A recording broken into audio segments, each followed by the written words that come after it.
Tom is very nice and professional, explaining everything. He listened to me. I felt comfortable with him. He gave me information on things that I didn't even know on my own policy. That I have to thank him. All right. Hey, I could go on. There's about 20 more on here, guys, but let's give it up for everyone on these Google reviews. Good job, everybody. And that's great.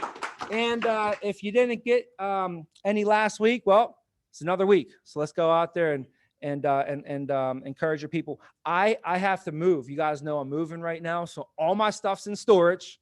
All my stuff's in storage. Imagine this, okay? So you know what's going on with me for 1 second, okay? All my stuff's in storage. I get back from Cancun, and all I have was my bag from Cancun because I was expected to move into the house. So they said, well, you can't move into like another 2 weeks. So now I'm basically I'm homeless. I'm living out of my suitcase. I was under, the bridge over it. No, I'm just kidding. No, I literally got a hotel. My kids are staying at my mom's house right now for the next couple of days. We're doing homeschool and we got it all taken care of. But for the next few days, that's the situation. And I bring this to light because when I was at the moving place, while the lady was checking me out, she said, hey, if you wouldn't mind, would you be able to scan this QR code and then type in a Google review for me? Would go a long way.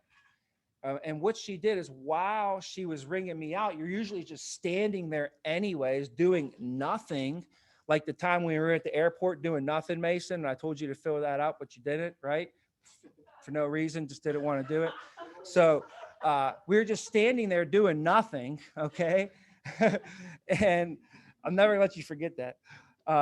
We were standing there doing nothing. And she said, you know what? While you're sitting there doing nothing, why don't you fill out the Google review?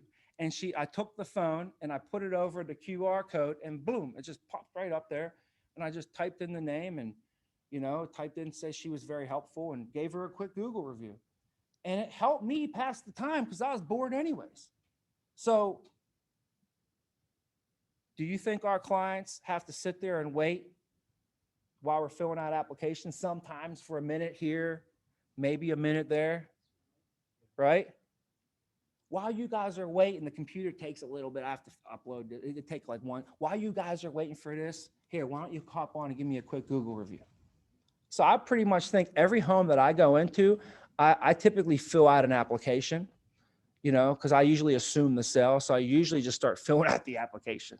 So while you're filling out these applications, that's where you can get the Google reviews. I just thought it would be a good try it out. Let me know how it works. I'm just throwing it out there. Just happened recently. And I see some of us are doing really well at it and some of us don't even have any. So I thought maybe you could try that. All right. Now, why do you want Google reviews? Your show ratio will be higher and your closing ratio will be higher. Company study, they found that people that have 100 plus Google reviews for their name have a higher show ratio, have a higher closing ratio. They predicted that before that study ever came out, before we started even telling them to do Google reviews. So now they went and pulled stats on it. So it would be a race to 100. I mean, you want to get 100 real quick, So get your Google reviews up and that'll just help you in the long run. Okay.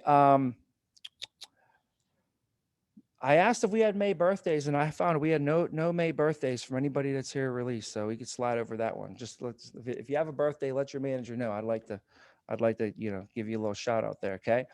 So our PR team right now is bigger than ever. We're meeting with more organizations than we ever have been. And our company last year in 2020, we had our biggest year with production. We had our biggest year with growth, agents submitting. We also had our biggest year with lead generation. Companies generated more leads than they've ever generated before. And I remember when I came into this company, I was telling people about it. I was like, this is a great opportunity. We get the leads. And you know what the scarcity mentality people would say to me? They would say, oh, Tommy, what's going to happen when you run out of leads? That's what they told me. I'm like, I'm just getting started. I'm not thinking about that. So that's called a scarcity mentality versus the abundant mentality. We're never going to run out of leads.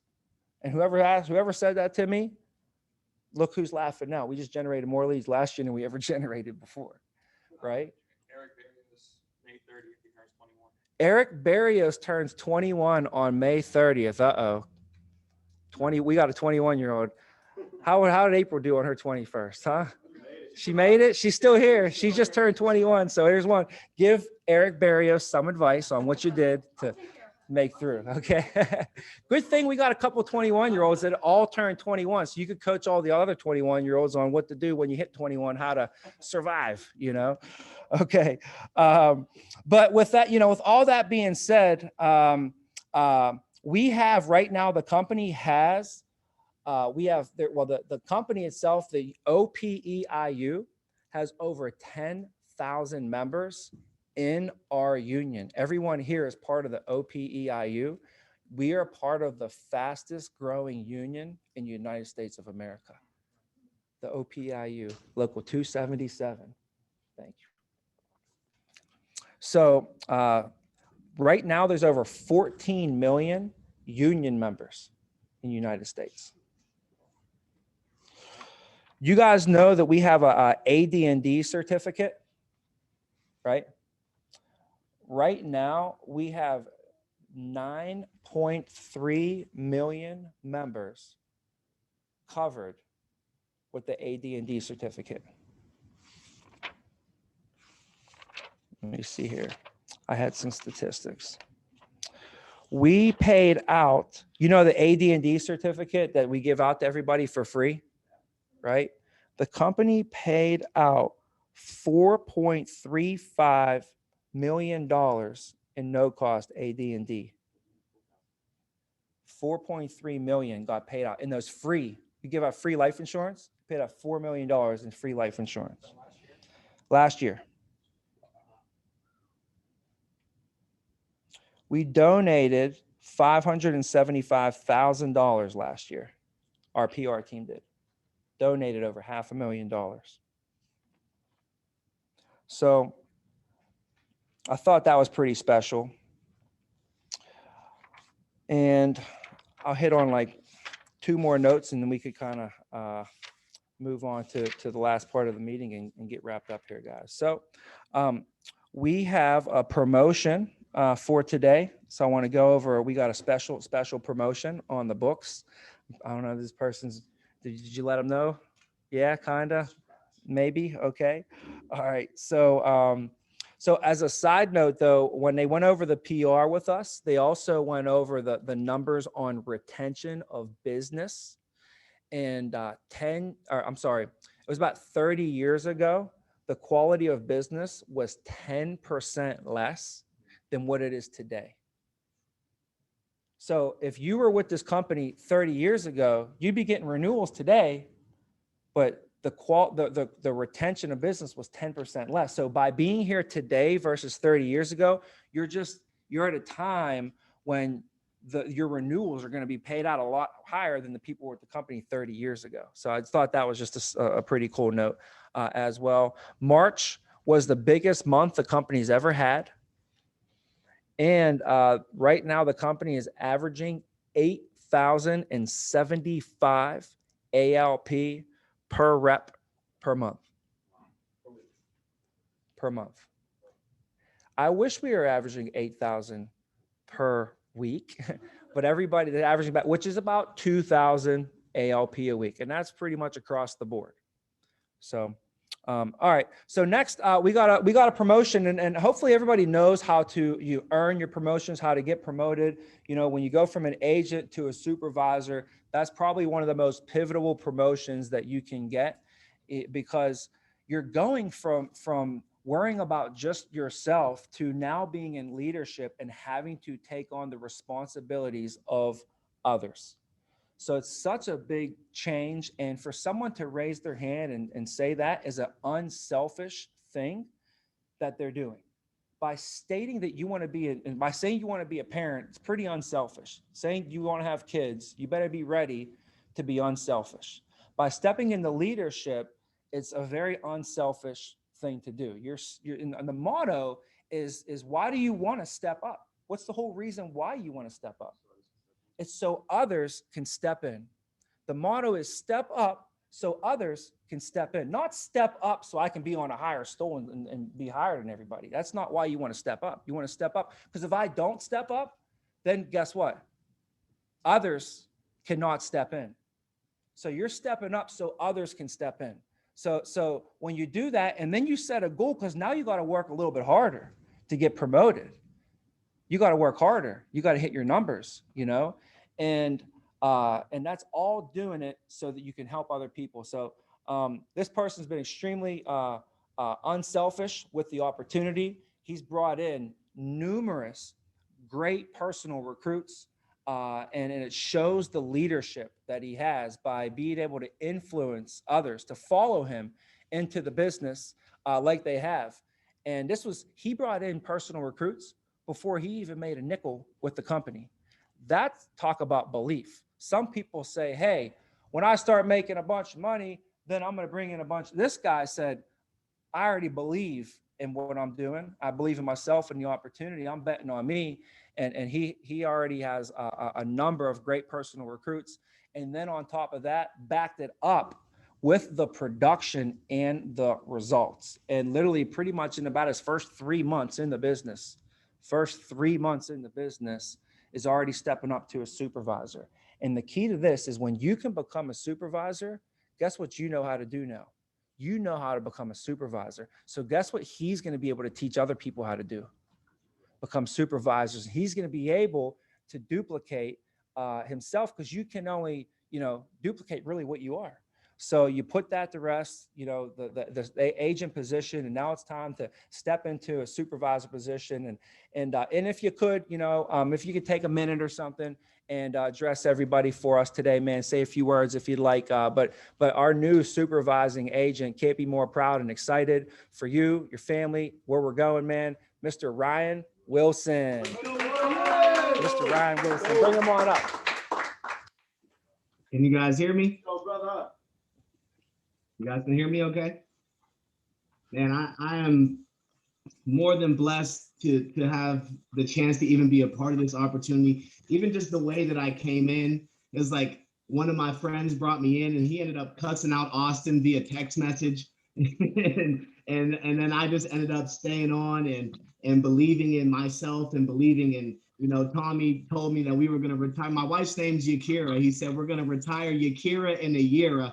And I've been playing that in my mind ever since he said that. And that has been my driving force. And I can't thank you guys enough, from Austin to Gio to you, Tommy, and Christina, Marquise, Melissa. I mean, everybody that has poured into me. I mean, I'm so grateful. And if you are looking into getting in a position like this, all I can say is just listen to what the people tell you to do, and just be ignorant enough to just do it. And if they tell you to do it, just do it. And I promise it'll work. And that's all I have. Awesome. Wow. So success leaves clues, right? He dropped the clue there. I think one reason why he basically told you how he did it, he was very coachable. Very coachable. It's kind of what I took at the end there. He kind of dropped that little nugget in there. Thank you, Ryan. And I'm really excited about what you guys got going on for sure over there. Now we have a quick message. We got a special message from one of our fans, actually. So we want to, you want to put that up? All right, thank you. You want to play that?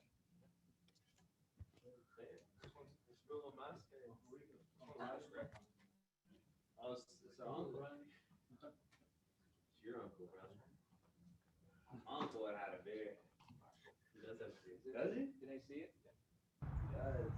How's it going there? It's me, your favorite Uncle Ronnie. Uncle Ronnie is here to tell you that I'm having a wonderful day on a beautiful day, and I have no worries. You know why I have no worries? Well, first of all, I got a very good salmon shank steak down the street the other day. I've been thinking about it all week, so I'm still living on that a little bit. I have some mimosa here. But other than that, I'm very happy because I have life insurance. So I can go out and do whatever I want, and I don't even care. It's beautiful. Just like your sister's cousin, Melissa. She was a beautiful girl. I remember she used to roller skate all around. It was fantastic. Woo! But I'm just here to tell you again, I could care less what I do. I go crazy because I have life insurance. It's wonderful. So make sure you go out there and get everybody else some life insurance too, so they can be just like Uncle Ronnie. Bye-bye.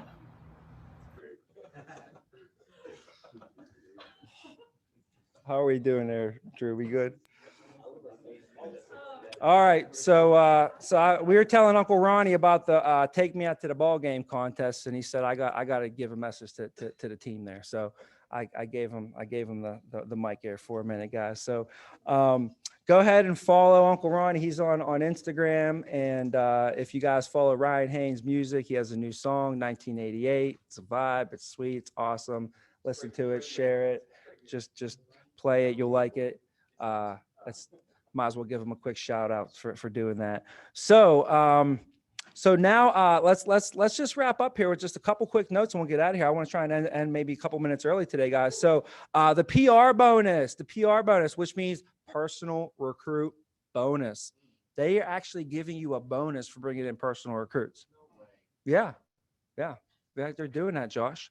When I came in, they didn't do that stuff. Like the bonus for bringing in a personal recruit when I came in 12 years ago was that you could potentially get into leadership and they could be on your team, and then you could build a team and grow your business. That was the bonus. Now they're actually giving you an upfront. They'll pay you cash money, $750 per person that you bring in for your first 90 days. And if you are that person's direct manager, you get $250. So like, I don't know, if Marissa is training somebody new and Marissa, that new person is inspired and they bring in 10 people, that new person's going to make $7,500 from that. And when you're new and you're starting a new career, $7,500 startup little bonus money, that's not a bad money. And then if you're the supervisor, how much is Marissa going to get? She'll get $2,500 on top of that. So let's keep that in mind. Let's continue to coach up our team and our people to take advantage. I don't know how long that's going to be there, but while it's here, let's get it while the getting is good. So we wrote AIL equals freedom in many different ways. So while we're here, a lot more free than before. We can virtually meet with anybody, virtually anywhere, virtually anytime. Just throw virtually in the middle and beginning of that. Virtually anywhere, virtually anyone, virtually anytime. Nothing's stopping us. There's no limits. There's no limits. So keep that in mind. Don't start putting limits on yourself. There's no bars, there's no borders anymore. There's no cap. You know that if right now that if Tommy went out and earned himself $10,000 this week, the company would pay him the money and then they would actually give him a plaque for it. Right? True story. My dad works with this company. The boss says, I'm going to make you the president. He said, my dad works out an agreement. He said, all right, I'm going to bust my butt, use all my connections, and I'm going to blow your company up. I'm going to take your company for doing X to doing X. Boss says, okay, Tom, if you do that, I'll give you a percentage of the growth, right? So then my dad blew it up, and the guy didn't think he was going to grow his company that much. So then the guy ended up having to pay him the money. Makes sense, right? The guy didn't want to pay him the money. So my dad had to take him to court. He don't work for that guy anymore either, by the way. Right? That's what happens out there in the world. AIL, you blow up, you do all that. Not only do they pay you the money, they also give you a plaque with a letter from the CEO, and then your manager, Josh, takes you to lunch. All day. So I thought that was pretty cool. But freedom comes from discipline, and discipline is the opposite of freedom. You see, the people who got all that freedom, they didn't do it by doing what they wanted to do all the time. They did it by doing what they have to do when it needed to get done, regardless of circumstances. Birthday parties, weddings, snow, internet, money, feelings, dogs, cats, iguanas. I don't know what else would get in our way. They made no excuses, and they had the discipline to get it done when it needed to get done. Therefore, they do what they have to do. So in order to be able to do what they want to do, they do what they have to do so they can do what they want to do. Oh. Discipline requires sacrifice. So if you went like this, I got AIL equals freedom. Freedom equals discipline. Discipline equals sacrifice. There's no way you're going to be disciplined and not have to sacrifice some stuff, especially if you want to do it. Like health is the easiest one to just point to obvious analogy. Health, right? If you want to be successful, you're going to have to be disciplined. And if you're going to be disciplined, you're going to have to sacrifice stuff that you want to do, want to eat, and all that. But sacrifice, like Mike Vasu says, equals what? Opportunity. Sacrifice equals opportunity. So AIL equals opportunity, with all that stuff in between. AIL equals freedom. Freedom equals discipline. Discipline equals sacrifice, and sacrifice equals opportunity. But that means opportunity must equal AIL if they all equal the same. So AIL equals opportunity, the greatest opportunity on earth. So, simplicity is what Einstein would say, genius. So you can keep things as simple as possible for yourself, and you could be looked at as a genius. I hate saying me or I, but I will tell you, for myself is the perspective that I can give you. This is what I've just seen and been through. Okay, this business, life, it can be complex if you make it and if you let it be. There's a lot of stuff going on all over the place, a lot of frequencies, a lot of static going on, a lot of white noise, a lot of distractions, a lot of disturbances, a lot of things that are going to come that are going to be discouraging to you. And the only way for me to get through the mess was I had to keep it as simple as I possibly could from every perspective out there, And all of us have different strengths. So you got to stay in your strength zones on this as well. So, you got to know what your strengths are, and you got to put yourself in a position to stay in your strength zones. And if you know you're not good at pitching, then stop trying to be the pitcher and hire someone else to be the pitcher on your team. If you know what I mean?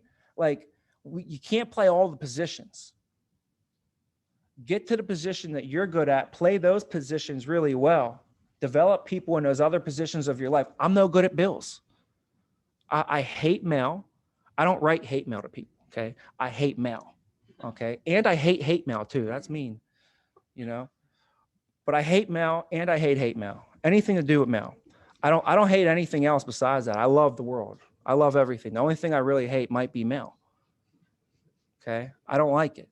I'm no good at it. I hate opening it up. I hate reading it. I hate filing it. I hate paying bills, right? So guess what I don't do? I don't do mail. Wouldn't that be crazy to do that if I didn't like doing it? So I have somebody else to handle that for me. Guess what? Done. How simple was that? Some of us right now have things that you're probably doing that you probably shouldn't be doing, and you could get it into somebody else's hands that's better than it, and they probably would like doing it. Cutting your grass, right? Who likes really cutting their grass? I don't like cutting my grass, So I need to cut the grass. There's a kid down the street that would love to cut some grass, and I don't like cutting my grass. So you know what you call that? A win-win situation, right? 7 Habits of Highly Effective People. Always think win-win. So complexity, though, is the enemy of execution. The enemy. Simplicity is your partner. So by keeping things simple, you'll be able to execute. Now, we call it reducing down to the ridiculous. So you can take a big number, like whatever it might be. ALP is an easy number for us to track in this business, but let's just say that it's $10,000 for a month. You might think, oh my, 10,000 for a month. That's a lot of ALP over the course of a month. And now you're looking at it like it's a really big, intimidating number and goal. But when you break it down, there's 30 days in a month. Comes out to be, what do we got to do? Certain amount of ALP a day, certain amount of phone calls a week, certain amount of phone calls a day. And really, what can you control? I can't control the 10,000 for the month or whatever my number is for the year. I can't control, but I can control what I can do on a daily basis. So I can find out that the 10,000, all it comes out to be is 110 phone calls a day. And all that is calling for 3 hours, 4 hours. So just call for 4 hours a day, pick your head up at the end of the month, boom. Can you do that? I can do that. I can do that. So you reduce it down to the ridiculous, to something that is controllable, and then you focus on the thing that you can control, and you block out the stuff that you can't control. So I like how AIL is more of a top-down system where we put the agent at the top. The agent at the top. You are the number one priority in the whole entire organization. You are the face of the organization. When you contact the client and you meet with them, okay, when they see you, I want you to think about this. They've never seen anybody in this company. And then you hop on a screen or you meet with them in person and you hand them a card with AIL, Vena Agency. They're the only face that they know. You are literally the face of the organization at that point. Think about how special that is, right? Now, keep in mind, who's your boss? The client. Who is your boss is the client. If the client fired us all right now, we wouldn't have a job. That's who's our boss is, right? And who's always right? Client's always right. Now, some people, they don't give it their best, because if they give it their best and then they don't achieve it, they'll feel like maybe they failed. But if I only give it 99% and then I don't achieve what I wanted to achieve, I could always go home and be like, I didn't even try anyways. So a lot of people play reserved just in order to give themselves an excuse at the end so they can sleep better at night, right? So you're going to play you're going to play with the pain of discipline, the pain of regret. And I just obviously don't want anybody to have to play and live with that pain of regret. And regret is when you could have given it your all and you didn't. You could have went a little bit more and you didn't, and then the team lost. It's cool if the team wins, and you gave it 99%, but it's tough pill to swallow if you could have gave it a little bit more and you left the game with gas in your tank, right? At the end of this game, we should be laying exhausted on the field of battle, victorious. So everybody knows Mia Hamm, right? So, Mia Hamm, one of the greatest soccer players of all time. Definitely probably the greatest women's maybe of all time. But she played basketball at UNC. I'm sorry, soccer at UNC. And UNC had a reputation for winning all kinds of championships. And the coach for UNC ended up coaching the women's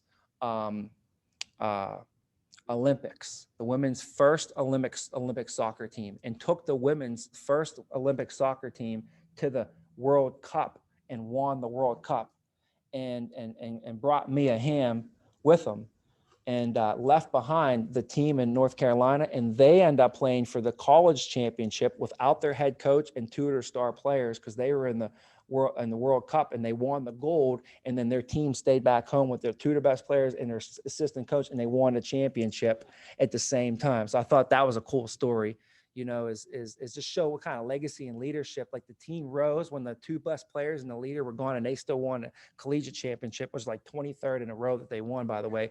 But the story goes that the college coach was walking through campus one day, and he saw over in a field, like by themselves, was this girl, and this girl was running and sprinting, and like he was just watching, and then all of a sudden, there's like she just like fell and was exhausted, like just laying on the ground, like she didn't know if she died or what, she's just laying there exhausted, right?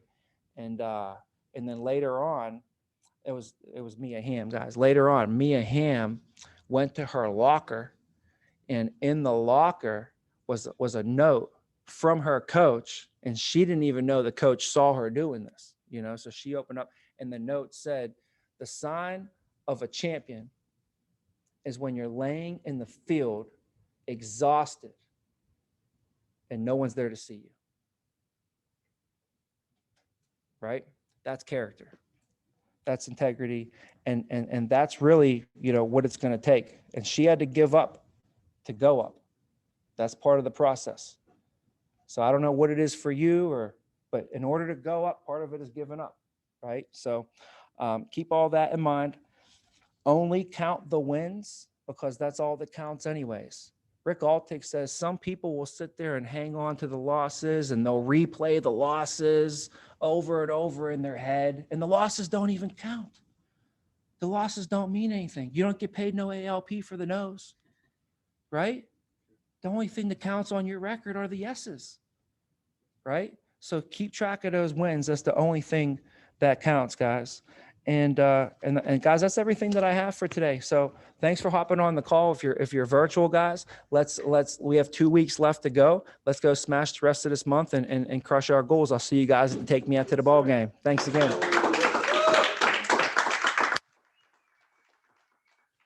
All right. Got any music, DJ? What do we got today?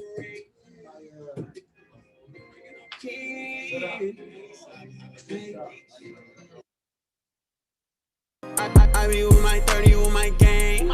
Going up, and you know we never change. Pouring up, yeah, we popping champagne. For all the days we was running through the rain. We be G'd in a bitch. Hit your city, lit, yeah. Well, wow, I got 50 in this clip. I get higher than a hippie in this bitch, yeah. I get high on so many strains. You would think a nigga live on a plane. Ain't no closet, these niggas tryna hang. I been ballin', I'm turned up with my gang. Running fatty, I don't wanna catch no Spain. I'm from the east side, you know just what I bang. Fell in love with blowing Mary Jane. I'm above, I came up out the rain. I got fame, now I'm feeling strange. Skirted cool, it came with no brain. She blowing like soup, say it's good. I'm not a pecker, but I'ma give this wood, yeah.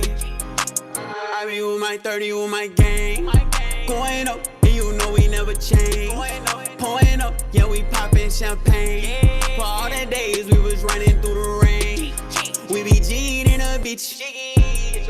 Hit your city, lit, yeah. Well, wow, I got 50 in this clip.